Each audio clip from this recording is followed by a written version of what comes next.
Hello, this is Reverend Don Lewis coming to you from beautiful Florida. And today our question comes to us from Reverend Ravenwolf.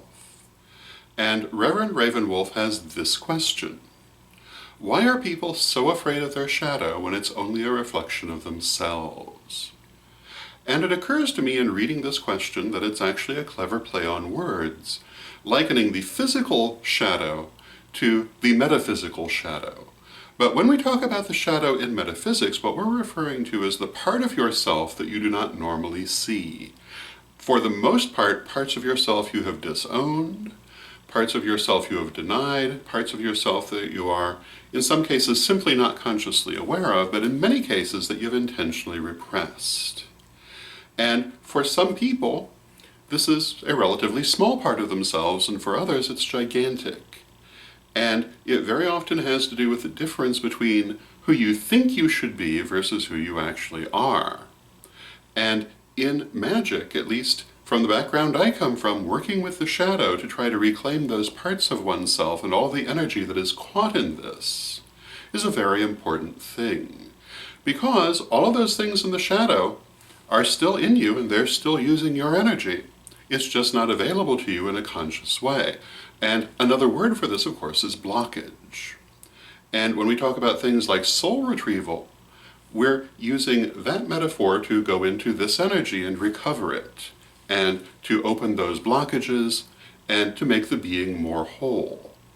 But when we have a shadow, what we do is that we push certain parts of ourselves into it.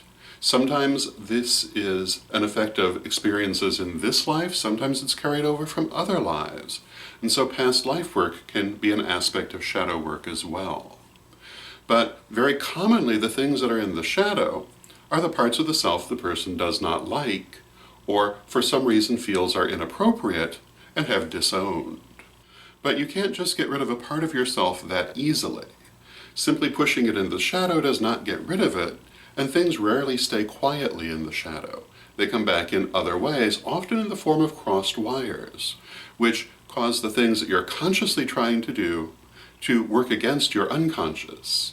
And a very famous example of that is the person who is trying magically to manifest a wonderful job or a great romance when they don't feel they deserve the wonderful job or could have the great romance. And so their conscious desire and their shadow belief are working against one another. This is part of why it's so very important to work with the shadow. This and of course freeing up all that energy. For some people, by far the larger part of themselves is in their shadow, until of course they work with it. And you cannot get rid of these parts of yourself that are in your shadow, but what you can do is work with them, and in some cases reclaim them, in some cases heal them and then reintegrate that energy. Some of the things in the shadow you really may not like about yourself, but you can work with them when you see them. You can't do anything when you don't. But coming to Ravenwolf's actual question, why are people so afraid of their shadows? Well, for a lot of people, self-knowledge is the scariest thing in the world because they have the fear that they might not be who they think they want to be. And anything that's going to remind them of that difference between the image they have of who they should be and who they really are is very frightening. This is especially true for people who come from certain other religions that have a cookie-cutter pattern for what people should be like. But the truth is, people are not cookies and they don't come out in cookie-cutter patterns. And so, when you think that you should fit into that pattern, you're very often going to find large parts of you don't. And if you're really convinced that's what you should be, of course you're going to be afraid of the parts of yourself that buck that image. So this is a lot of why I think people are afraid of their shadow. I think they're very much afraid of the ways in which they are not what they want to be or think they want to be. I think they're very much afraid also of the pain that is often attached to these things. Because very often the reason things have been pushed into the shadow is that they were very painful situations. But in working with them and healing them, you of course also release that pain and no longer have to carry it. Just because it's in the shadow doesn't mean you're not still feeling the pain. So these are, I think, why people are so afraid of their shadow, and also why it's so very important to work with it. And we've talked in the vlog occasionally about different ways of doing that, and there are many, many techniques in my books, and I would recommend that you look for them there. But from time to time we do discuss it here on the vlog, and there are all kinds of magical things. We talked, I believe, just yesterday about the idea of a ritual bath to release certain things. This can be a kind of shadow work.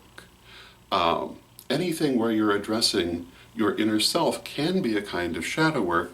Soul retrieval is probably the most powerful kind of shadow work, at least in my experience, but not by any means the only kind.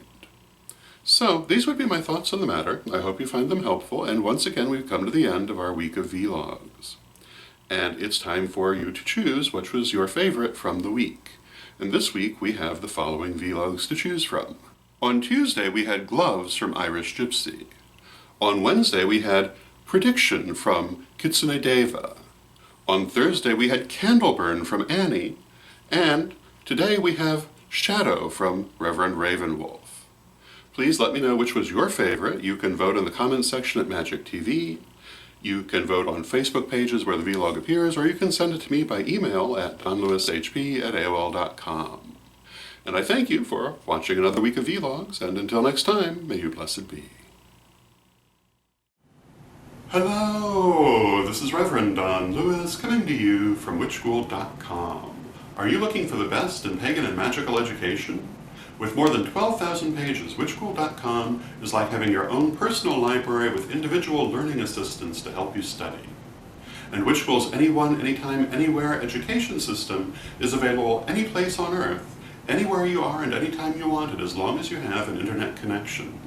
Witchschool's lifetime memberships are a great value. They really do last a lifetime. They've been there for years and they'll be there for years to come. So get your membership today at witchschool.com.